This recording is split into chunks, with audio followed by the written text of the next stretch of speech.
지난주에 그 내용 중에 우리가 지식, 하나님의 지식에 대해서 말씀을 드렸습니다. 그래서 하나님의 지식에 대해서 내 백성이 지식이 없음으로 망한다라고 성경 우리가 구절을 늘 말씀하지 않습니까? 근데 실질적으로 그 지식이 우리가 아는 지식이 너무나 짧다. 우리가 그냥 교회 오고 하나님을 믿고 예수님을 믿으니까 교회 봉사를 하니까 한 이 정도의 어떤 지식을 갖고 있는 사람들이 너무 많다. 어린아이 같은 그런 신앙들이 많다. 그래서 그것에 대한 오해로 우리가 하나님의 지식을 바로 알아야 된다. 그래서 많은 사람들이 오해를 하니까 그 당시에도 바리새인들이 늘 하나님을 섬긴다 하지만 결국은 그들 눈앞에 바로 하나님의 아들이신 예수 그리스도가 와도 듣지를 못하고 보지를 못하고 깨닫지를 못한다.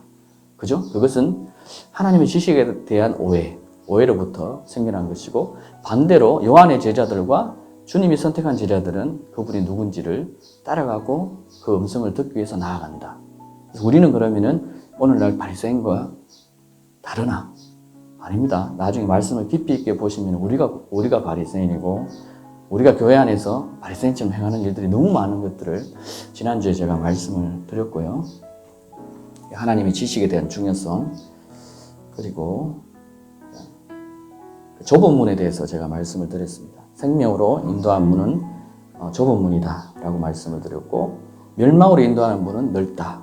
많은 사람이 그 길로 가는데 대부분 사람들이 우리가 교회를 가면서도 제가 좁은 문에 가고 있는지 넓은 문에 가고 있는지 모르는 사람들이 더 많죠. 예수님이 여러 가지 천국 비유를 하시는데 천국은 어부가 그물을 갖고 고기를 낚아서 좋은 것을 골라낸다 하죠. 그래서 우리가 예수님이 말씀하시는 것들 중에 보면은 너희가 부르심을 받은 자들은 많으나 택하심을 입은 자들은 적으니라, 이런 말씀 기억나시죠? 그죠? 그래서 우리가 많은 사람들이 교회 안에서 부르심을 입고 다들 옵니다. 그죠? 교회를 오지만 정말로 주님이 택하신 자가 누구냐라고 내가 택한 자가 되어야 됐다는 그 소망, 그것이 없이는 우리가 그냥 부르심만 입고 주님이 나중에 내가 너를 모른다 이렇게 해버리면 끝이잖아요. 그죠? 그런 부분들에 대해서 제가 지난주에 말씀을 드렸고, 또 주여 주여 하는 자마다 다 하나님 나라에 들어갈 것이 아니요 아버지 하나님 뜻대로 행하는 자가 들어갈지니 하면서 그날에 많은 사람들이 선지자 노릇하고 능력을 행하고 주님의 이름을 위해서 이름으로 다 했다고 이야기했죠. 근데 주님이 예수 그리스도가 어떻게 말씀하십니까? 내가 도무지 너희를 모른다, 악에서 떠나가라, 이렇게 말합니다. 그럼 우리가 알고 있던 예수님에 대한 지식, 내가 예수님을 부르면은 성령으로 하지 아니하고는 주라고 부를 수가 없는데 내가 주님이라고 말했는데 내가 성령으로 하지 않았습니까? 라고 우리가 주님께 변명할 수 있죠. 근데 주님이 그때 그 상황을 보면은 모른다고 이야기합니다. 모르면 끝입니다. 그죠? 내가 도무지 너희를 모른다, 악을 행한 자들아 내게서 떠나가라 해버리면은 내가 교회 권사지만, 내가 교회 장로지만, 내가 교회 목사지만, 내가 교회의 전도사지만, 내가 성령을 행하였지만, 성령으로 능력을 행하는 일들을 행했지만 주님이 모른다 하면 끝입니다. 아무리 성령으로 능력을 행해도 주님이 보시기에 악을 행하면 끝입니다. 그죠? 그렇게 이해하셔야 돼요. 그 부분 분명히 성경에 기록되어 있습니다. 그죠? 또 이런 말씀이 있습니다. 예수님이 12제자를 데리시고 70인 사역을 하실 때 예수님이 그 십자가에 달려 돌아가시기 전에 어떤 일이 있었습니까? 2사람씩 짝지어서 복음을 전파하는 그 내용들이 나오죠. 가서 내가 너에게 능력을 주고 권세를 주고 2사람이 짝지어서 나가서 병든 자들을 고치는 일들이 생깁니다. 그래서 돌아와서 주님께, 주님 우리가 가서 기도하니까 사람들이 병에서 낫고 또 마귀들이 떠나가더이다, 이런 말씀 기억나십니까? 복음서에. 근데 주님이 십자가 달려 돌아가실 때 그들이 최후의 만찬, 십자가 돌아가시기 바로 전에 최후의 만찬이 있을 때 주님을 향해서 뭐라고 이야기합니까? 주님이 갑자기 죽는 이야기를 합니다. 그래서 주님이 죽으시면 우리도 따라 죽겠습니다, 다들 외쳤습니다. 하지만 주님이 그 유대인의 관병에 의해서 잡혀가는 날 주님의 제자들이 다 주님을 부인합니다.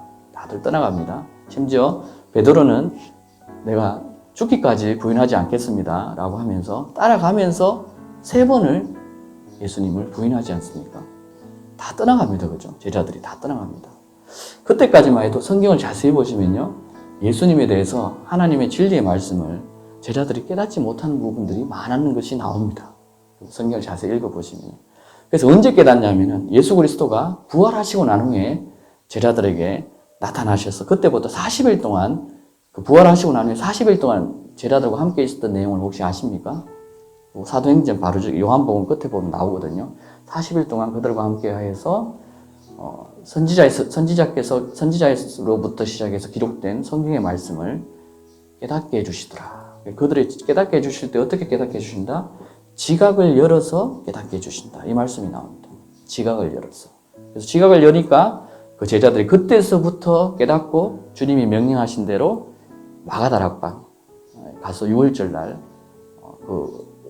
오순절 날 가서 성령의 그 다락방, 거기에서 다락방에서 기도하죠. 제자들이 모여서 그때 성령을 받는 그 일들이 생깁니다.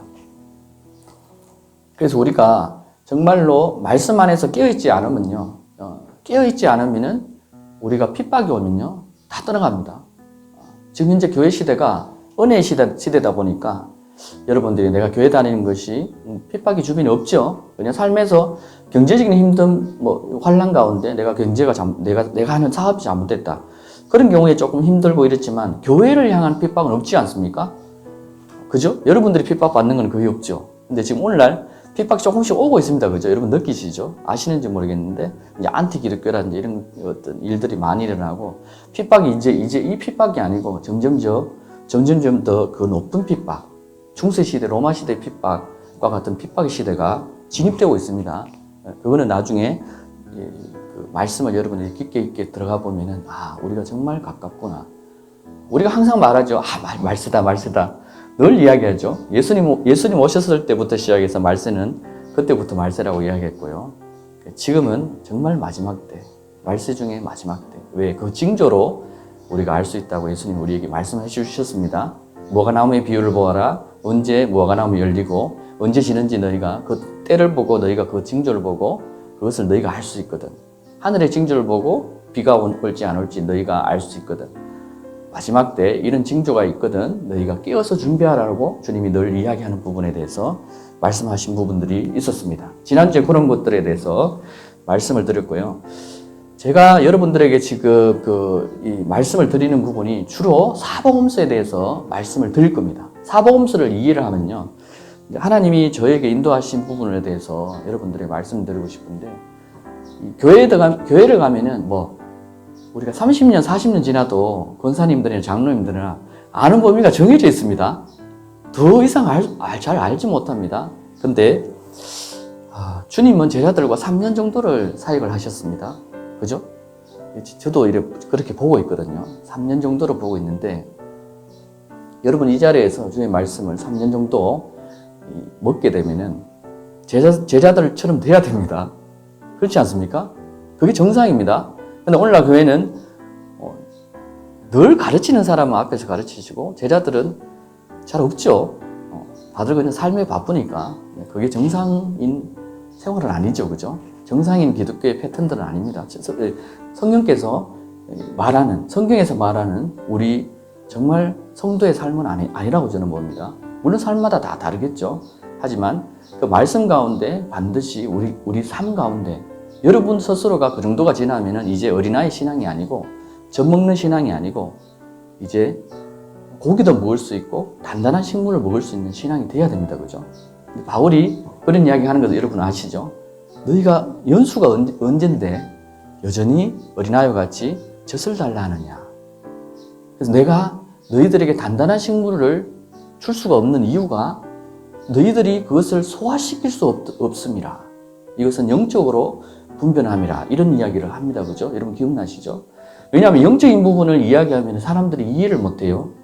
어린아이들은 그냥 요거 1 플러스 1은 2다. 이렇게 간단한 이야기를 해야지만 어린아이들이 이해할 수 있습니다. 우리도 애가 제가 3명이거든요. 지금 막내 8살짜리인데 이제 얘가 5살짜리일 때하고 8살짜리일 때하고 이 생각하는 것과 이 받아들이는 습득 능력이 점점 차이가 남을 느낍니다. 그것처럼 우리가 어떤 상태인가. 교회 직분은 제가 볼 때는 중요하지 않은 것 같아요. 이 성경을 깊이 있게 읽어보면요. 교회 직분은 우리가 세상 사람들이 볼 때는 중요합니다. 내가 권사인데, 내가 장로인데, 내가 목사인데, 내가 앞에 서서 설교하는 사람인데, 이런 어떤 사람의 욕심들이 있어요. 그래서 그런 부분들이 중요하지만 정말로 우리가 성경으로 봤을 때는 그 직분에 맞게끔 하나님이 요구하십니다. 두렵고 떨리는 마음으로 직분을 감당하셔야 됩니다. 권사의 직분이 있거나 집사의 직분이 있거나 우리가 보면 바울 서신에 보면 그 직분에 맞는 것들을 하나님 요구하시는 거 보이십니까? 장로의 직분, 그죠? 그 직분에 맞게끔 요구하신다는 건요, 하나님께서 우리가 나중에 우리를 상급을 주시는데 거기에 따라서 잘했느냐 못했느냐 상급을 주시기도 하고요, 또 채찍질을 하시기도 합니다. 그죠? 징계를 하시기도 합니다. 그래서 우리가 하나님 안에 있으면은 우리가 이 땅에서 징계를 받는 게 낫죠. 이 땅에서 징계를 받아서 우리가 고침을 받고 주님의 나라 갈 때 우리가 깨끗함으로 흰 세마포를 입고 주님 앞에 갈 수 있는데, 이 땅에 고치지 못하고 만약에 우리가 그 어둠의 삶을 계속 내가 누군데 하면서 살게 되면 어떻게 됩니까? 나중에 주님의 날에 주님이 내가 너를 모르는데 이래버리면은 어떤 일이 생기느냐? 그 날에 많은 사람이 이를 간다고 하죠. 그죠? 그 말씀 들어봤죠? 이를 갈고 슬피 울미 있으리라. 10처녀에 대한 비유를 하면서도 예수님이 5처녀에 대해서 남아있는 5처녀. 5처녀는 신랑을 맞이하러 들어가는데 나머지 5처녀는 신랑을 기다리고 있었죠. 10처녀가 다 기다리고 있었습니다. 그들은 다 교인들이에요. 다 성도들이에요. 믿지 않는 자들에게 성경은 이야기하지 않습니다. 믿지 않는 자들은 다 심판을 받았느니라 이렇게 말씀하시죠. 믿는 자들에게 성경 말하고 있습니다. 성경을 자세히 보시면은 다 믿는 자들이 성경을 보고 교회에 오지 누가 믿지 않는 자들에게 성경을 이야기하겠습니까? 그죠? 그래서 이 선포하는 이 말씀을 우리가 믿는 자로서 잘 받아들여야 됩니다. 잘 받아들이고 우리가 고침을 받아야지만 주님의 날에 우리가 깨끗함으로 주님 오실 때 마라나타, 주님 어서 오십시오라고 고백할 수가 있고, 안 그러면 우리 속이 깨끗하지 않으면 주님 내일 온다면 겁이 납니다. 준비를 못하니까 내가 주님을 정말 준비하고 있었을까? 하고 있나? 그런 생각이 들어요. 물론 이제 말씀을 잘 모르면은 오시든지 안 오시든지 나는 가겠지 이렇게 생각했는데 막상 주님 오셨는데 내가 못 가면은 이제 막 일을 간다는 거죠. 또 어떤 분들은 내가 권사 생활을 20년, 30년을 하고 우리 집사님은 벌써 30년 넘게 교회 생활을 하고 저도 그렇게 많은 연수를 했는데 주님이 오셨는데 내가 못 간다. 그러면은 남는 사람이 일을 간다는 거예요. 10처녀에 5처녀가 그렇게 하잖아요. 일을 갈고 슬피 울더라. 자, 그래서 이런 말씀은요, 일반 교회에서는 솔직히 잘 안 합니다. 왜냐하면은, 이렇게 우리에게 편한 설교를 대부분 다 하죠. 은혜 받는 설교, 평화의 설교, 화평의 설교를 하는데, 예수님은, 그런 부분을, 지금 제가 예수 그리스도께서 말씀하신 부분을 말씀을 드리고 있는 거예요. 드리고 있는데, 그런 부분보다는 책망의 말씀을 주로 많이 합니다. 그죠? 책망의 말씀. 왜냐하면은 너희가 책망을 받는 것이 모두 빛으로 나온다고 되어 있어요. 그래서 오늘날 책망의 설교가 자꾸 사라지고 있는데 저는 말씀대로 여러분들에게 전해드리고요. 여러분들이 그것을 받아들이면은 빛으로 나옵니다. 빛으로. 그것이 중요하다. 자, 오늘은요, 거듭남에 대해서 말씀을 드리겠습니다. 여러분, 거듭남에 대해서 잘 알죠? 그죠? 여러분 다 거듭나셨습니까? 거듭남에 확신이 있으십니까? 아멘. 아이고, 할렐루야. 한 분밖에 없으신 것 같아요, 여기에. 몇 분 안 계신데, 한 분밖에 없으신 게, 나머지는 다들, 내가 거듭났나? 고민하고 있죠. 자, 그러면 주님이 성경에서 거듭남에 대해서 이야기해 주신 부분에 대해서 우리가 한번 읽어보고, 제가 정말 거듭났는지 한번 돌아보시기 바랍니다. 그러면은 또 아멘 했던 게 쑥 들어갈 수도 있습니다. 다시 한번 생각해야 될 수도 있습니다. 교회에서 거듭남에 대해서 우리가 예수님을 믿을 때만 이야기를 하죠. 처음에 우리 세례 받을 때 이런 부분에 대해만 이야기하고 그 다음에 한 번도 우리가 잘 듣지를 못합니다. 하지만 주님은 이 부분에 대해서 너무 중요하게 이야기를 하십니다. 왜 그렇습니까? 우리가 하늘나라 가는 소망이 여기 있습니다. 그죠? 천국에 갈 수 있느냐 없느냐가 거듭남의 비밀에 있는데 이것을 어떻게 한 번만 이야기할 수 있습니까? 우리 삶 가운데 늘 이것을 듣고 내가 거듭난지 안 거듭난지, 내가 또 거듭났다고 생각했는데 또 떨어지는 일이 없는지, 거듭나면서 하나님께 떨어지는 일이 없는지. 구약의 백성들이 보면은 언약궤가 전진하니까 모든 전쟁에서 승리하는 거 여러분 보셨죠? 근데 언약궤를 잃어버릴 때가 있지 않습니까? 언제 잃어버립니까? 이스라엘 백성들이 하나님 앞에 죄를 짓거나 우상을 섬길 때 언약궤를 빼앗깁니다. 그죠? 그러니까 그 이스라엘 백성들이 패하고 전쟁에서 다 죽습니다. 죽고 빼앗기고 침략을 당합니다. 그런 일들을 우리가 볼 수 있지 않습니까? 지금도 마찬가지입니다.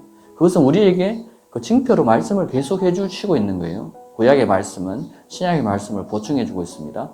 제가 좀 전에 말씀드린 것처럼 사복음서를 이해하면요, 신약 전체가 열립니다. 그냥 자동으로 열리게 되어 있어요. 왜냐하면은 내가 너희에게 가르치고 분부한 모든 것을 너희도 가르쳐 지키게 하라고 제자들에게 말씀하셨죠. 바울도 주님의 제자입니다. 바울 서신이 신약의 전체 사복음 이에 기록한 부분이 누구냐? 바울입니다. 그럼 바울과 사복음서에 나오는 제자들, 주님의 제자들이 주님 말씀하신 대로 지키고 있는지 우리가 성경을 그렇게 보면요, 사복음서를 이해하면 바울도 동일하게 그렇게 했는 부분이 반드시 나와야 됩니다. 그래서 그냥 이해할 수 있는 거죠. 그런 부분. 그렇게 이해하면은 나중에 구약도 덤으로 이해가 됩니다. 자, 오늘 그러면은 거듭남에 대해서 이제 말씀 본문을 한번 보겠습니다. 3장 1절에서 10절 말씀입니다. 제가 읽겠습니다. 요한복음입니다. 죄송합니다. 요한복음 3장 1절에서 10절. 3장 1절에서 10절 찾았습니까? 바리새인 중에 니고데모라 하는 사람이 있으니 유대인의 관원이라. 그가 밤에 예수께 와서 가로되 랍비여, 우리가 당신은 하나님께로서 오신 선생인 줄 아나이다. 하나님이 함께 하시지 아니하시면 당신의 행하시는 이 표적을 아무라도 할 수 없음이니이다. 예수께서 대답하여 이르시되 진실로 진실로 내게 이르노니 사람이 거듭나지 아니하면 하나님 나라를 볼 수 없느니라. 니고데모가 이르되 사람이 늙으면 어떻게 날 수 있사옵나이까? 두 번째 모태에 들어갔다가 다시 날 수 있사옵나이까? 예수께서 대답하시되 진실로 진실로 내게 이르노니 사람이 물과 성령으로 나지 아니하면 하나님 나라에 들어갈 수 없느니라. 6절입니다. 육으로 난 것은 육이요 영으로 난 것은 영이니 내가 내게 거듭나야 하겠다는 말을 놀랍게 여기지 말라. 바람이 임의로 불매 내가 그 소리는 들어도 어디서 와서 어디로 가는지 알지 못하나니 성령으로 난 사람도 다 그러하니라. 니고데모가 대답하여 가로되 어찌 이러한 일이 있을 수 있나이까? 10절입니다. 예수께서 가라사대 너는 이스라엘의 선생으로서 이러한 일을 알지 못하느냐. 아멘. 자, 이 장면에 나온 두 분이 예수님과 니고데모입니다. 그죠? 니고데모와 예수님과의 사이 대화인데요. 니고데모는 유대인의 관원이고 선생입니다. 선생이라는 것은 가르치는 자를 말하죠. 예수님과 이야기하면서 예수님께서 니고데모에게 이제 하시는 그 거듭남에 대한 이야기입니다. 사람이 거듭나지 않으면 하나님의 나라를 볼 수 없다. 그 이야기를 하니까 니고데모가 선생으로서 다시 모태에서 들어가야 됩니까?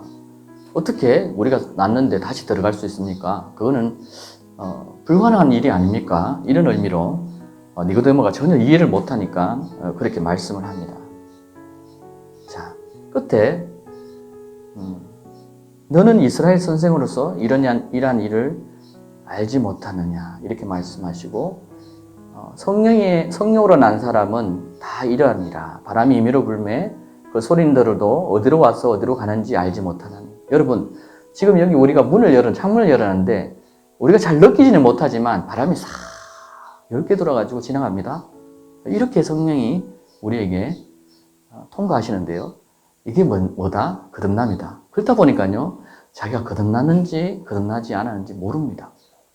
알 수 없습니다. 그죠? 근데 알 수 없습니까? 거듭남의 증거를 제가 이제부터 대드릴 텐데, 이제 그걸 통해서 내가 거듭났는지 우리 점검하셔야 됩니다. 뭐라고 말씀하셨죠? 지금 우리 예배는요, 이렇게 질문을 중간중간에 하셔도 돼요. 예, 이렇게 궁금하면 그때그때 물으셔도 됩니다. 아까 예. 예. 가슴에 손을 아, 가슴에 손을 얹고. 야. 저도 우리 집 사람인데요. 집 사람인데, 항상 이 남자들은 또 여자들에게 점검을 받아야 되죠. 그죠? 또 우리 집 사람은 또 저에게 점검을 받아야 됩니다. 그죠? 참 부족하죠. 그죠? 그런 부분이 너무 준비가 안 돼 있는 부분. 자, 그러면은 이제 한번 잘 보셔야 될 구절들이 있습니다. 5절입니까? 예수께서 대답하시되 진실로 진실로 내게 이르노니 사람이 물과 성령으로 나지 아니하면 하나님 나라에 들어갈 수 없느니라. 이 부분을 우리가 보고 대부분 우리 교회 목사님들이 설교가들이 물과 성령으로 나야 된다. 이 부분만 중요시하죠. 그렇지 않습니까? 그래서 물은 주로 이제 물세례, 우리가 물세례를 이야기하고 성령은 성령을 받는 것에 대해서 우리가 기도해야 된다. 오순절날 제자들이 성령 받은 것처럼 그렇게 해야 된다. 그런 부분에 대해서 이야기하는데요. 제가 답은 바로 뒤에 있습니다. 여기에 답이 아니고요. 이 부분도 당연히 하는데 이 부분을 이해하기 위해서는 예수님이 6절에 이야기합니다. 육으로 난 것은 육이요. 영으로 난 것은 영이니 내가 네게 거듭나야 하겠다는 말을 놀랍게 여기지 말라.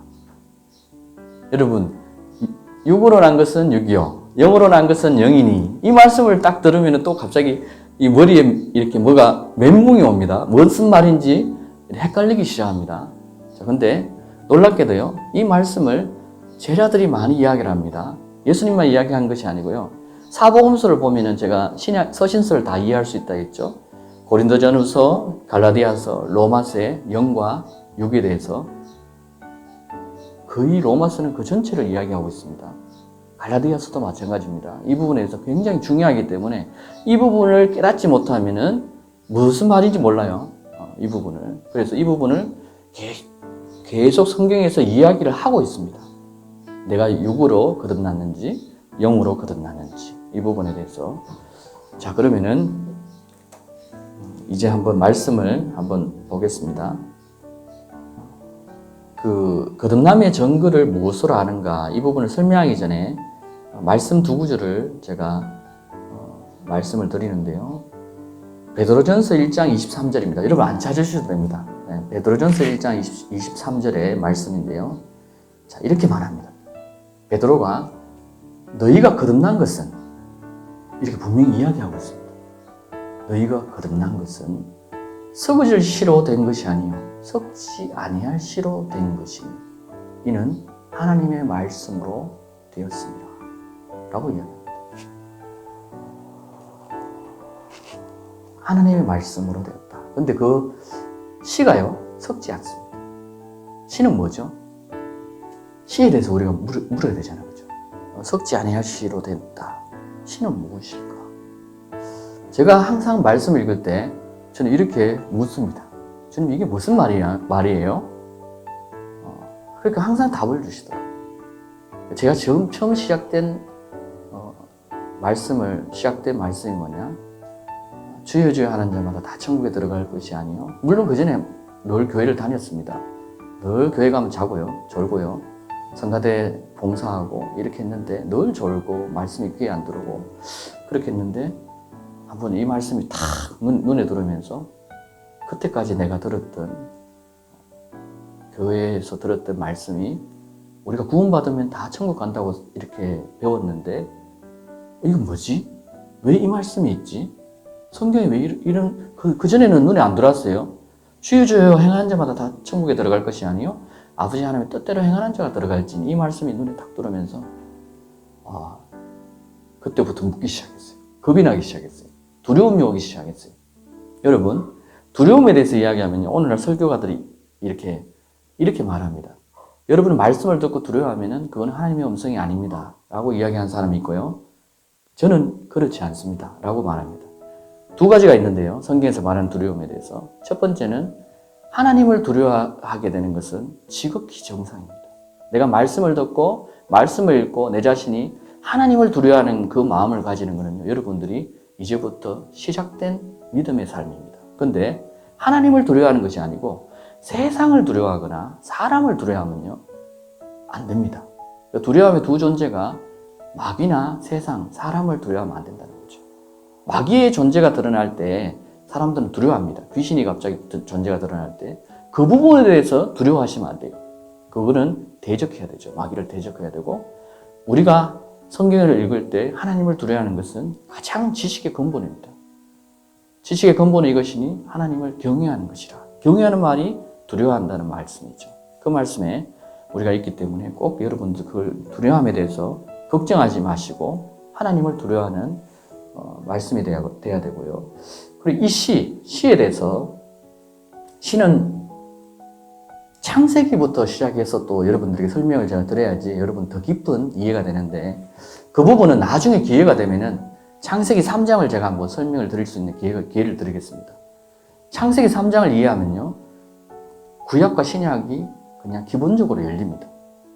3장 하나의 말씀 가지고 열립니다. 1절부터 해서 몇 절 안 돼요. 그 말씀에서 하나님과 아담과 하와가 저질렀던 죄, 선악과를 먹었던 죄 때문에 어떤 내시에 대해서 이야기하기 시작합니다. 그죠? 그걸 통해서 계시록까지 우리가 말씀이 쭉 열립니다. 그러면은 그 원수가 누군지를 우리가 깨닫게 되고요. 우리가 왜 우리 삶 가운데, 우리 가정 가운데, 우리가 환경 가운데, 우리 직장 생활 가운데 자꾸 왜 싸우는지, 왜 원수가 우리를 자꾸 괴롭히는지, 그 원수가 누구인지 라고 이해가 되면은 원수를 사랑할 수밖에 없는, 이 말씀이 우리가 억지로 우리 삶 가운데 원수를 사랑하라고 주님이 말씀하셨는데, 그것이 그냥 지식으로 이해하면 잘 안 돼요. 그죠? 그래서 우리는 깨달아야지 됩니다. 왜 그게 중요하냐면요, 어제 우리가 가정 예배를 드리면서 아이들에게 전했던 말이에요. 어린아이 중에 5살짜리, 6살짜리 되는 아이들 중에 우리 애들이 바이올린을 하는 아이가 있어요. 둘째가 이제 중학교 3학년인데 바이올린 하는 아이가 있는데, 얘가 얘 수준이 만약에 유튜브나 이런 데 보면은 5살, 6살 정도 되는데 우리 애 정도의 수준을 갖고 있는 애들이 있어요. 그렇지 않습니까? 어린아이인데 굉장히 바이올린을 잘하는 애들이 있어요. 그럼 왜 그럴까요, 여러분? 아이들한테 물었어요. 너가 생각할 그런 애들이 5살, 6살 됐는데 지금 유정이 정도의 어떤 실력을 갖고 있는 것은 왜 그럴까? 부모의 권유도 있겠죠. 대부분 다 부모가 이렇게 시키면은, 우리도 시켜봤는데 잘 안 해요, 아이들이. 잘 못 따라옵니다.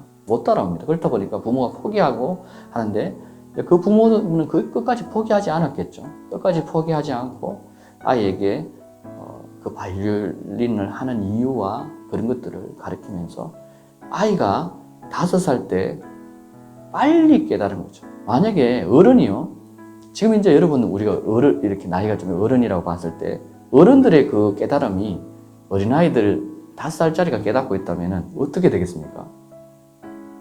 뭐 대통령 할 수도 있겠죠, 그죠, 나중에. 그죠?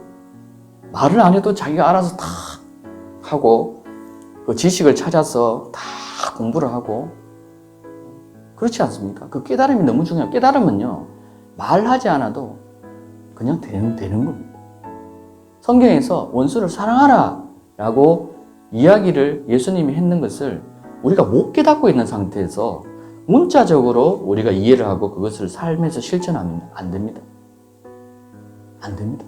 계속 잘못된 일들이 생기고 더 힘들어지고. 근데 우리가 깨달으면요 어떤 일이 생기느냐, 하라는 말을 안 해도 그냥 사랑하는 거죠. 그게 성경에서 말하고 있는 겁니다. 근데 사람들은 대부분 다 오해를 하고 이제 이것을 막 행해야 된다 하니까 그것이 또한 율법이 되는 거죠. 우리 속에서 율법이 되어서 우리로 하여금 더 우리를 힘들게 하고, 그렇다 보니까 이 말씀 하는 게 힘들어, 그냥 살자.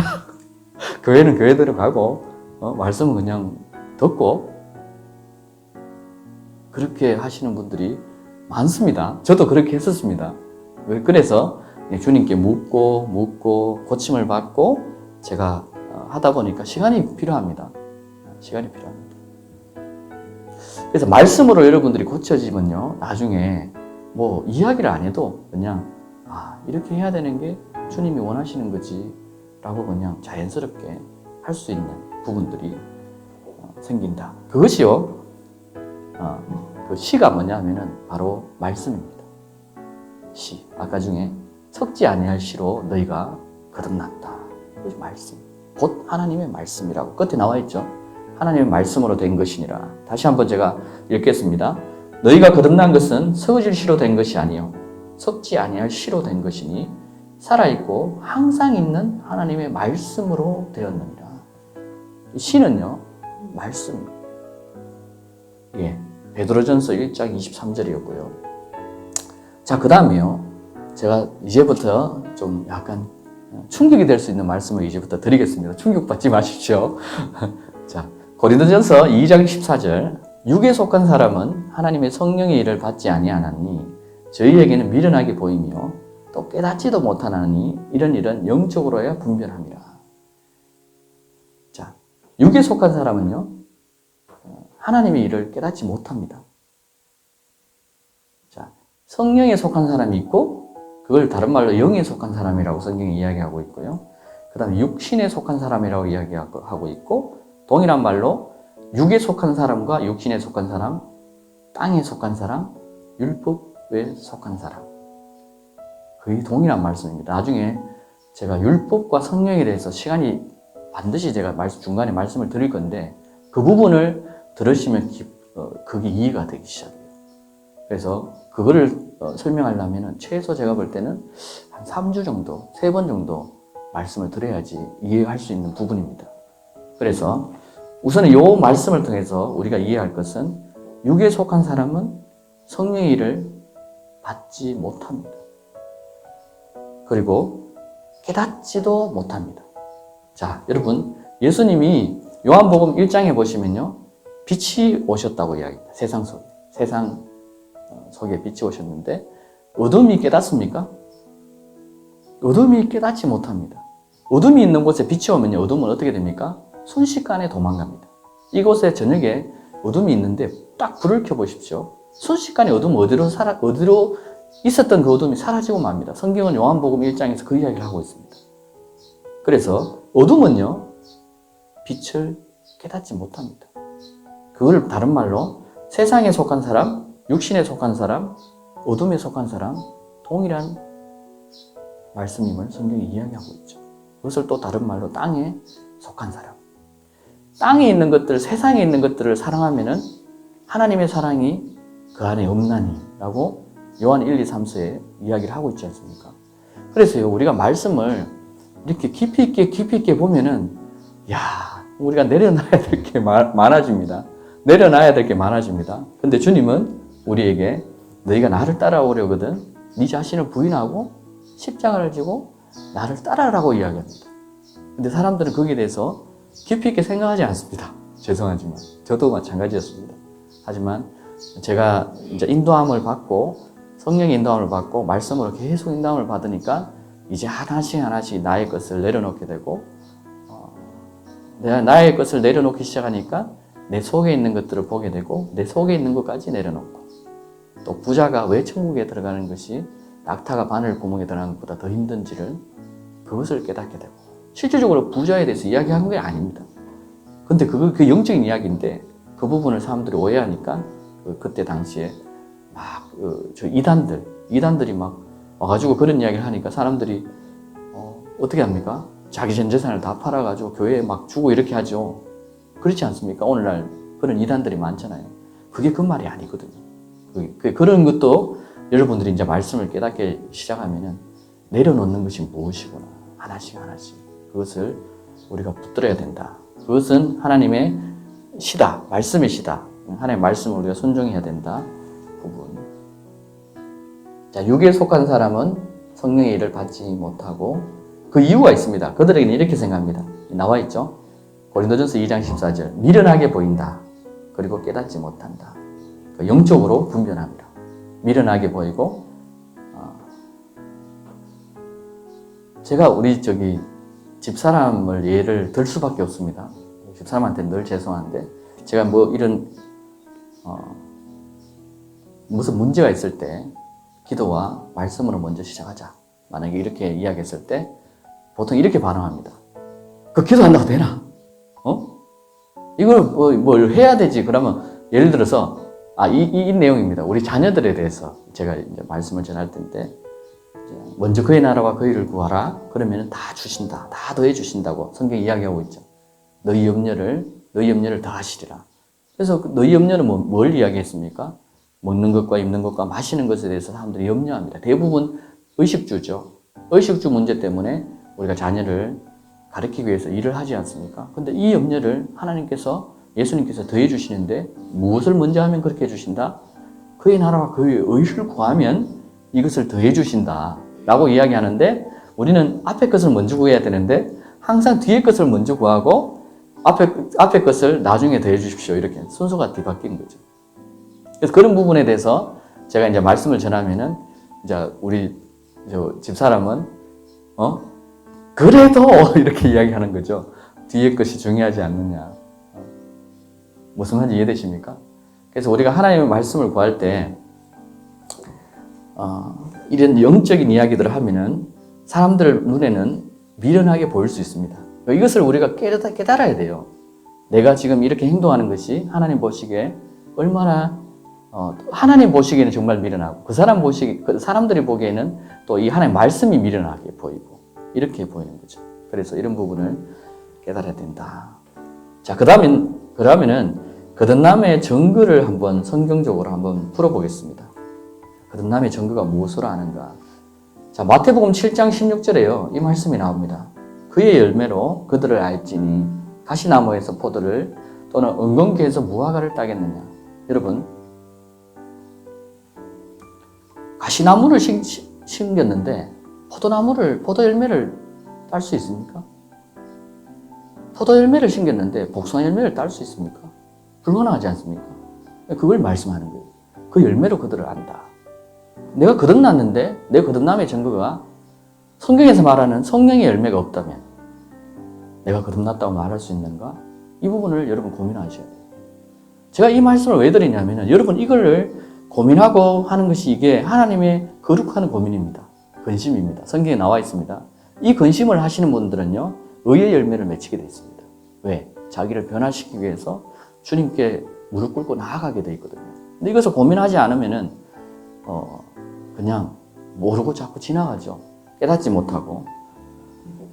자, 은근키에서 무화과를 딸 수 없다고 분명히 이야기하고요. 또 히브리서 6장 8절에 이 말씀이 있습니다. 만일 가시와 은근키를 내면 버림을 당하고 저주함에 가까워 그 마지막은 어떻게 된다? 불사릅니다. 불살라 버려요. 성경에서 말하는 열매에 대해서 중요성에 대해서 예수님이 지나가다가 무화과 나무의 열매가 없는 것을 보시고 어떻게 합니까? 저주하시죠. 사복음서에 나오는 거 혹시 아십니까? 저주하니까 무화과 나무가 열매가 예수님이 지나갔다가 다시 이제 나오는 길에 제자들을 보니까 어떻게 해요? 무화과 나무가 말라 비틀어서 죽어 있어요. 썩어 있습니다. 순식간에. 근데 그때는요, 어떤 때입니까? 무화과 나무가 열리지 않은 때입니다. 무화과 나무가 열려야 될 때가 우리가 언제죠? 언제쯤? 초가을 정도 됩니까? 그죠? 초가을 정도 때가 열려야 되는데 예수님이 쉽게 말해서 봄에 거기를 지나가면서 무화과나무 열매가 없는 것을 보고 저주합니다. 그 성경 대목을 보세요. 그 내용이 그렇게 나옵니다. 그래 나오는데 제자들이 이제 예수님께 묻고 그러다가 예수님께서 이제 그 부분에 대해서 나중에 이야기하는 부분이 나옵니다. 이 영적인 부분입니다. 왜냐하면 세상의 눈으로는 도저히 이해가 안 되죠. 당연히 때가 아닌데 왜 때가 아닌 걸 당연히 초가을이 돼야지 열리는데 왜 저렇게 말씀하실까? 다들 오해할 수밖에 없는 말인데 예수님은 그 말을 하시고 실질적으로 무화과나무가 다 비틀어 말라버리고 죽어버립니다. 그래서 열매의 중요성에 대해서 예수님이 열매 맺지 아니하는 나무마다 다 도끼가 나무 뿌리에 놓였으니 잘라 어떻게 된다? 불살라 버린다. 여러분 이 말씀 기억나죠? 그죠? 그래서 우리는 불사람을 당할 수 있습니다. 여러분 그거 아셔야 돼요. 나는 불사람을 당할 수 있다. 왜? 열매가 맺지 않으면 안 된다. 열매의 중요성이 너무나 크다. 열매는 그럼 어떤 열매를 말하느냐? 성령의 열매, 성경에 나와 있는 부분이 나옵니다. 성령의 열매, 의의 열매, 회개의 열매, 선한 열매. 선한 열매를 또 이야기하면요, 사람들이 이 또 율법주의로 간다 이렇게 이야기하는 우리 신학생들도 있더라고요. 그것도 또 오해해서 그렇게 말하는 거거든요. 사람들이 선한 열매는 다 하나님의 성령의 속성입니다. 그 성경에 나와 있는 부분이 또 나와 있습니다. 그래서 이런 열매들이 우리 삶에 맺혀야 된다. 성령의 열매는 우리가 아시죠? 사랑과 희락과 자비와 양선과 충성과 온유와 절제와 오래 참음과 우리 성령의 9가지 열매 이런 부분 있죠. 그 제가 이런 말씀을 이제 하나씩 보면서 내 안에 성령의 열매가 없는 거예요. 아내와 만나면 화가 먼저 나고 이야기하면은 대화가 안 돼. 대화가 안 되니까 자꾸 화부터 먼저 나는 거예요. 왜 일을 내 말귀를 못 알아듣나 이런 거 이런 그런 거 있잖아요. 남자들의 어떤 약간 권위적인 그런 우리가 아버님 이렇게 우리 집안이 조금 권위적인 그런 게 좀 있어서 그렇게 늘 아내를 비판하고 이런 부분들이 있었습니다. 그러니까 내 안에 그 열매가 없는 거죠. 그렇다 보니까 성경에서 말하는 그 말씀을 내가 비추어서 그 책망이죠. 주님의 말씀을 내 안에 비추어서 내가 자꾸 말씀의 빛으로 나아가기 위해서 나아가고 있는 것이죠. 자, 끝내는요. 이렇게 우리가 가시와 엉겅퀴를 내면요. 불사름을 당한다는 것을 여러분 기억하셔야 됩니다. 가시와 엉겅퀴에 대해서는 창세기 3장에 또 나옵니다. 아담과 하와가 주님 앞에 선악과를 따먹음으로 인해서 하와에게 내려진 그 하나님의 말씀은 무엇이죠? 지금부터 네가 네 남편에게 복종할 것이며 이렇게 말씀 나오죠. 순종하게 될 것이며 또 임산, 출산의 고통을 더하리라 이렇게 말씀하시죠. 그리고 남자에게는 뭐라고 이야기합니까? 땅이 너로 인해서 저주를 받아 이렇게 되어 있습니다. 땅이요 저주를 받는데 거기에서 땅에서 뭐가 나옵니까? 가시와 엉겅퀴가 나옵니다. 이 부분에 대해서 지금 또 이야기합니다. 그 가시와 엉겅퀴가 나면요 결국은 어떻게 됩니까? 불사람을 당합니다. 그러면 창세기의 그 부분에 대해서 가시와 엉겅퀴에 대한 부분을 우리가 바른 이해가 있으면은 내 속에 우리는 다 가시와 엉겅퀴를 내던 사람이었습니다. 내던 사람인데 이제는 열매를 맺히기 위해서 주님께서 부르시고 계십니다. 왜? 열매 맺어야지만 천국을 갈 수 있는 길이 열립니다. 확 이렇게 그 문이 하늘나라의 문이 확 열린다고 성경에 표현하고 있습니다. 제가 여러분이 이 말씀을 여러분 드리면요. 우리가 기존의 교회는 예수 믿으면 구원이다 이렇게만 이야기를 해서 너무 쉽게 예수님을 믿었고 거기서 대해서 쉽게 교회 생활을 했는데 이런 부분에 대해서 여러분들에게 제가 도전장을 드립니다. 말씀으로 도전장을 드리고 그것을 여러분들이 그 과정을 지나면요. 그 말씀이 무슨 뜻인지 다 알 수 있습니다. 광야 생활을 40년을 하면서 2명이 들어갑니다. 그죠? 첫 세대. 가나안을 향해서 가나안은 영적 하늘나라를 말하는데 대부분이 세례를 바다 가운데 받았다고 히브리서에 나오지 않습니까? 세례를 받고 통과하는데 40년에 며칠을 걸린답니까? 지금 과학자들이 이야기에 걸어서 직통거리로 10일인가? 12일인가? 얼마 안 걸리면 7일인가 제가 듣기에는 며칠이 안 걸리거든요. 근데 40년을 거기서 방황합니다. 돕니다. 근데 거기에서 대부분의 사람들이 다 떨어집니다. 그죠? 10일 만에 갈 수 있는 길을 그렇게 떨어지죠. 자, 좁은 길을 제가 말씀을 드렸는데 예수님이 우리에게 요구하시는 거 좁은 길입니다.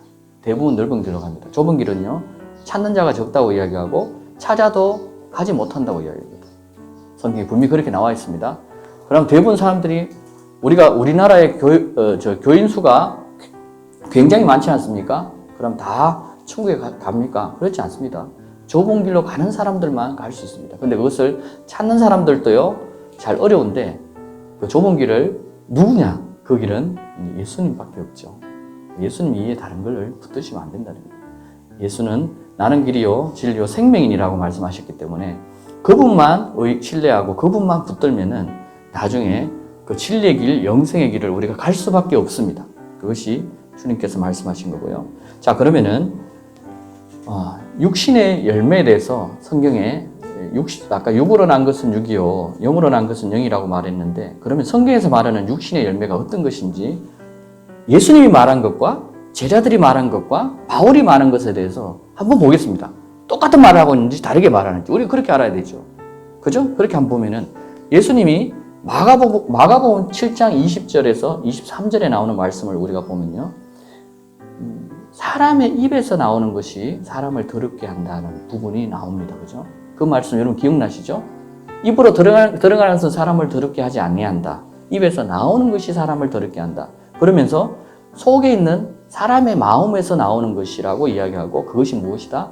악한 생각, 간음, 음행, 살인, 도둑질, 탐욕, 악의, 사기, 방탕, 악한 눈, 하나님을 모독하는 것, 교만, 어리석음, 이런 모든 악한 것, 이런 종류의 모든 악한 것이 어떤 것이다?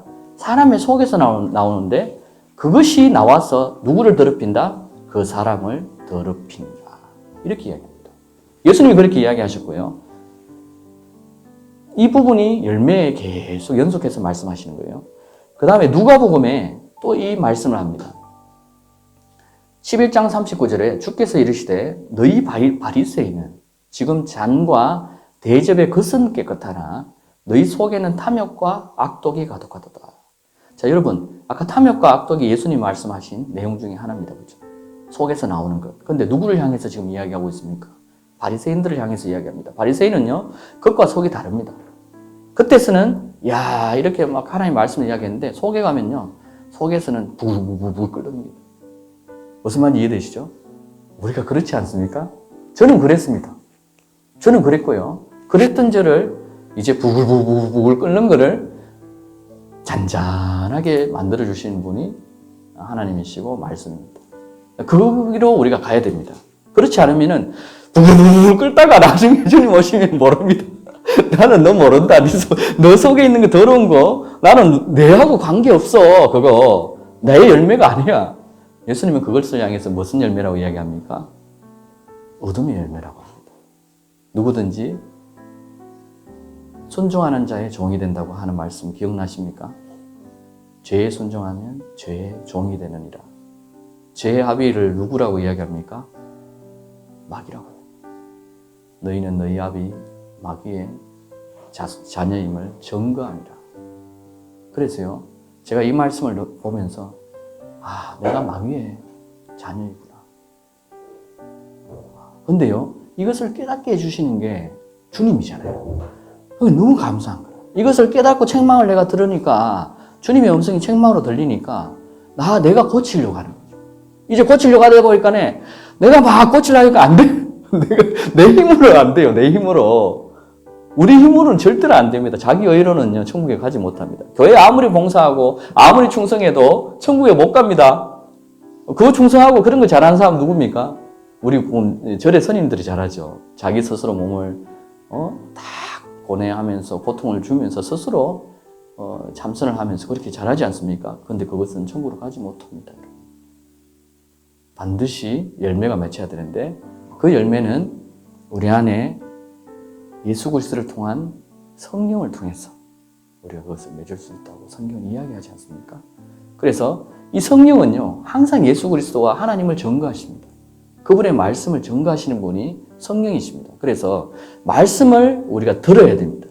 들어야지만 그 중에 아이들한테 이 초등학교 우리 7살짜리 우리가 지금 3명 있는데 얘들 가르쳐 보니까 애들한테 한 번만 이야기가 알아듣는 애가 없어요. 거의 몇 년 동안 이거 해라, 치하라, 정리해라 이래도 잘 못 알아듣잖아요. 근데 언제 알아듣느냐? 이제 어느 정도 나이가 되니까 지가 알아서 깨닫더라. 그런데 그것을 깨닫기 위해서 부모가 어떻게 해야 됩니까? 들려줘야 됩니다. 하지 마라, 하지 마라, 해라. 우리 어제 8일날 잠언서 8장 내용이 바로 그거잖아요. 8장 내용 전체를 보면요, 하나님이 우리를 향하신 간곡한 부르심밖에 없어요. 내 말을 들으라. 내 말은 지혜다. 나는 명철이다. 너희가 나를 들으라. 깨달으라. 이 듣게 되면은 나중에 깨닫게 되리라. 깨달으면요, 지식이 온다. 어떤 지식이? 하나님 아는 지식이 온다. 그러면 그 지식을 너가 소유해서 어떻게 된다? 지식 안에서 절제가 일어나고, 절제 안에서 경건에 형제의 사랑. 이런 말씀들이 우리 삶 속에 맺히는 거예요. 그래서 하나님의 말씀 우리는 무조건 들어야 됩니다. 듣지 않으면 안 되죠. 들어야지만 그 중에 10개 중에 아니면 그 중에 100개 중에 하나를 우리가 얻게 되면 그 하나를 붙들게 되면 여러분 열매가 맺히게 되어 있습니다. 그것이 하나님의 지식이고 하나님의 소망이라고 성경에서 분명히 이야기하고 있다는 거죠. 자, 그러면은 자, 이렇게 예수님께서 이런 것을 우리 속에 있는 그 열매들에 대해서 더러운 것에 대해서 말을 했고요. 갈라디아서 5장 이제 제자들이 이렇게 또 이야기합니다. 5장 19절에서 21절에 보면은 간음과 음행과 더러운 것과 음욕과 우상숭배와 마술과 원수매점과 다툼과 질투와 분노와 투쟁과 분열과 이단들과 시기와 살인과 술취함과 흥청거림과 또 그와 같은 것들이라 내가 전에 말한 바와 같이 미리 말하노니 그런 짓들을 하는 자들은 어떻게 된다? 하나님의 나라를 상속받지 못할 것이라. 우리가요, 교회에서 이 설교 절대로 안 합니다. 내가 한 번도 못 들어봤어요. 이 말씀을 이때까지. 한 번도 못 들어봤어요. 왜냐하면은, 교인들에게 이야기를 하면 교인들이 못 버텨냅니다. 힘들어서 떠나갑니다. 말씀, 좀 좋은 말씀 듣고 싶지. 교회 와서까지 세상에 열심히 내가 살고 있는데, 교회 가서 또 책말 들으니까 사람도 힘들죠. 그래서 설교가들이 이런 말씀을 잘 안 하는데, 우리가 주님을 따르는 자들은 반드시 말해야 됩니다. 그래야지 사람들이 그 중에 깨닫는 자들이 있으면은 돌아옵니다. 그게 돌아오면은 하늘나라에 어마어마한 잔치가 준비되어 있는 것을 성경에서 이야기하고 있는데 제가 그래서 여러분들에게 말씀을 드리는 부분이고요. 또 로마서에 보시면요. 5장 8절에 또 이런 이야기를 합니다. 지금 보세요. 제자들도 예수님과 동일하게 이야기를 하고 있는 부분입니다. 그래서 항상 말씀을 보면요. 주님의 말씀에 집중하면은 서신서가 그냥 이해가 됩니다. 말을 안 해도. 그래서 너희에게 기름 부으심이 임하면은 그 기름 부으심이 너희를 인도한다. 그래서 너희가 가르침을 받을 필요가 없다는 말씀이 나오는데 오늘 그 부분에서 우리가 이해를 잘 못합니다. 왜냐면 늘 30년, 40년, 50년 우리가 교회까지 가도 못 알아들으니까. 근데 그것을 제가 여기에 온 이유는요. 그것을 여러분들에게 그 기름 부으심을 알게 하고 그 기름 부으심이 여러분들에게 임하면요. 누가 가르칠 필요도 없이 여러분 스스로가 변화되는 부분이 반드시 나와야 됩니다. 자, 로마서 8장 5절에서 8절. 육신을 따르는 사람들은 육신의 일들을 생각한다. 성령을 따르는 사람들은 성령의 일들을 생각하느니라. 육신적으로 생각하는 것은 사망이요. 영으로 생각하는 것은 생명과 평안이니라. 육신적인 생각은 하나님과 원수가 되나니 그것은 하나님의 법에 복종하지 않을 뿐만 아니라 실로 할 수도 없습니다.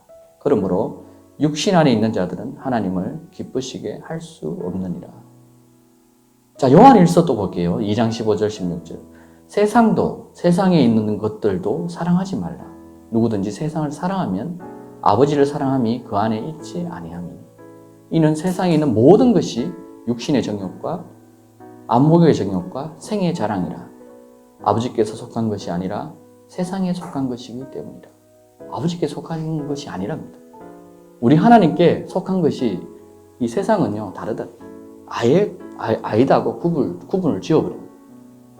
그것은 뭐다? 육신의 정욕, 육신이 하고 싶은 것들, 입고 싶고 먹고 싶고 마시고 싶어 하는 것들, 안목의 정욕, 눈이 좋아하는 것들, 눈이 보고 그것을 자꾸 따라하려는 것들, 정욕들. 그 다음에 이생의 자랑. 우리가 어디 가면 어디 모임에서 항상 자랑하죠. 자기 자신을 자랑하는 게 사람들이 너무 좋아합니다. 그죠? 이런 것들이 다 세상의 것이다. 이것은 하나님과의 나와 상관이 없다. 자, 이 정도 오니까 여러분 어떻습니까? 내 자신이 그 거듭남에 뭔가가 제대로 된 길을 가고 있다고 여러분 생각하십니까? 지금 반 정도밖에 안 했습니다. 반 정도밖에. 가고 있습니다. 가고 있습니까? 할렐루야. 아이고, 정말 감사합니다. 그래서 성경에서는 이제 성령에 대해서 이제 또 나중에 이야기를 하고 있죠. 육신의 열매가 이런 것들이고, 우리가 그런 것들을 내려놓고 성령의 열매 가운데 우리가 살아야 된다. 그래서 우리가 주님의 날에, 주님이 오실 때 다 기쁨으로 한 곳에 우리가 가야 되죠. 그죠? 한 곳에서 맞이하고, 그래. 자, 골로새서 3장 5절 6절. 그러므로 땅 위에 있는 너희의 지체를 죽이라. 음행과 부정과 사욕과 악한 세욕과 탐심이니 탐심은 우상 숭배니라. 이런 것들 때문에 하나님의 진노가 불순종의 자녀들 위에 임한다 라고 이야기합니다. 고린도전서 3장 1절에서 3절 형제들아 내가 너희에게 영적인 사람을 대하는 것처럼 말할 수 없어서 육신적인 사람 즉 그리스도 안에서 어린 아기들을 대함과 같이 하노라. 내가 너희를 젖으로 먹이고 고기로 먹이지 아니하였으니 이는 너희가 지금까지 소화시킬 수 없었습니다. 아직도 그러하니라. 너희는 여전히 육신적인 사람이라. 너희 가운데 시기와 다툼과 분열이 있으니 어찌 너희가 육신적이 아니며 사람을 따라 행하는 자가 아니리요. 자, 육신적인 것에 대해서 이렇게 계속 거듭거듭해서 이야기를 하고 있는 부분이 제가요 몇몇을 발췌했을 뿐인데 너무 많습니다. 그 중에 몇몇만 발췌를 했는 겁니다. 말씀을 그대로. 자, 그러면요 우리가 이 말씀에 대해서 우리가 들을 때 책망의 말씀인데요. 이 책망에 대해서 성경은 뭐라고 말하는지 다시 한번 보겠습니다. 에베소서 5장 11절 너희는 열매 없는 어두움의 일에 참여하지 말라. 도리어 책망하라. 책망하라고 이야기합니다. 열매 없는 어두움의 일에 참여하지 말고 그것을 책망하라. 고린도후서 7장 10절에요. 하나님의 뜻대로 하는 것이면 후회할 것이 없는 구원에 이르게 하는 회개를 이루는 것이요. 세상 근심은 사망을 이루는 것이라. 우리가요, 제가 이 말씀을 듣고 이 말씀을 보고 저에게 변화됐던 모습이 뭐냐? 근심하죠, 근심. 내가 이때까지 배웠던 하나님의 지식이 아무것도 아닌 것을 내가 깨닫고 근심하기 시작했습니다. 근심하기 시작하니까 근심은 하나님의 열매가 아니라고 나는 봤죠. 근데 성경에 방금 읽었죠? 하나님을 위한 근심은 우리로 하여금 구원에 이르게 한다. 세상의 근심은 우리로 하여금 사망에 이르게 하고요. 하나님을 향해서 하나님 말씀 때문에 내가 고민하고 하는 것이면요. 나로 하여금 구원에 이르게 한다. 그래서 책망을 받는 모든 것이 빛으로 나타난다고 이야기합니다. 우리는 빛의 자녀에 대한 이야기를 이야기하고 있는데 그런 부분에 대해서 분명히 성경은 이야기하고 있습니다. 자, 그리고요. 이제 마무리를 짓겠습니다. 자, 우리가 그러면 이렇게 살게 되면요. 어떤 일이 또 발생하냐면은 이런 게 있습니다. 우리가 이제 말씀으로 살게 되면은 제가 말씀을 드릴게요. 갈라디아서 4장 29절에 그런데 그때 육신을 따라 난 자가 성령을 따라 난 자를 박해하였던 것처럼 지금도 그러하도다. 우리가 이제 말씀으로 내가 이제 우리가 빛을 이제 받기 시작해요. 그럼 그 빛 가운데 우리가 살기 위해서 노력하면은 이제 반드시 따라야 되는 과정이 있습니다. 뭡니까? 박해입니다. 핍박이 옵니다. 그게 정상입니다. 우리가 교회 생활하면서 이때까지 박해와 핍박을 잘 안 받아보셨죠? 그런데 성령을 따라 살게 되면요. 박해를 받게 되어 있습니다. 왜냐하면 진리로 서기 때문에 어둠이 가만두지 않거든요. 그래서 그 과정이 힘이 듭니다. 그 과정을 반드시 통과해야 됩니다. 근데 지금 현재 우리가 그런 과정이 없으면은 마지막에 어떤 과정이 오느냐? 주님이 오시기 전에 어떤 일이 있습니까? 환란이 있죠, 그죠? 환란 속에서 우리가 많은 믿는 자들이 박해의 시대에 들어갑니다. 로마 시대처럼 우리가 예수 그리스도 이름으로 이렇게 우리가 죽어야 되는 시대가 옵니다. 그 과정을 통해서 우리를 정결케 하십니다. 근데 그 과정이 있기 전에 우리가 정결하게 되는 사람은 첫 열매 속에 들어갑니다. 첫 열매를 거둡니다. 첫 열매를 거둘 때 추수감사절 우리가 하죠. 감사절기. 우리 교회는 절기 같은 거 안 따집니다. 없습니다. 죄송하지만 성경에 분명히 그 절기를 지키지 말라고 했는데 오늘 많은 사람들이 지킵니다. 지금도 여전히 지킵니다. 많은 교회들, 대부분의 교회들이 그렇게 합니다. 근데 우리는 자유합니다. 그 부분에서 절기에 대한 부분에 의미와 중요성이 더 중요한 거지 그것을 행하는 것이 중요한 것이 아닙니다. 추수감사절의 의미는요. 첫 열매입니다. 첫 열매를 농부가 수확해서 주님 앞에 드리는 것이죠. 그건 영적인 의미로 마지막에 뭐냐면 주님께서 거두시는 그 열매, 곡식을 거두기 전에 첫 열매를 먼저 수확하는 부분이 나옵니다. 농부들도 마찬가지죠. 곡식을 다 거두기 전에 첫 열매를 수확해서 하나님께 드립니다. 그 첫 열매 마지막 때 우리가 주님을 부르실 때 첫 열매에 들어가는 자들은 굉장히 복받은 자들입니다. 그들은 하나님의 말씀과 예수 그리스도의 그 말씀 가운데 자기 목숨을 버리는 자들입니다. 그 가운데 우리가 모든 자들이 있어야 되고 비록 그 가운데 떨어질지라도 첫 열매에서 만약에 떨어지면은 마지막 그 환란의 열매 가운데 우리는 통과해야 됩니다. 비록 그 첫 열매를 우리가 들어가지 못할지라도. 그러면은 우리가 나중에 정금같이 나오게 되어 있습니다. 그걸 약속을 한 게 을을 위해서 핍박을 받고 죽는 자들은 복이 있나니 천국이 저희 것입니다. 라고 말씀하십니다.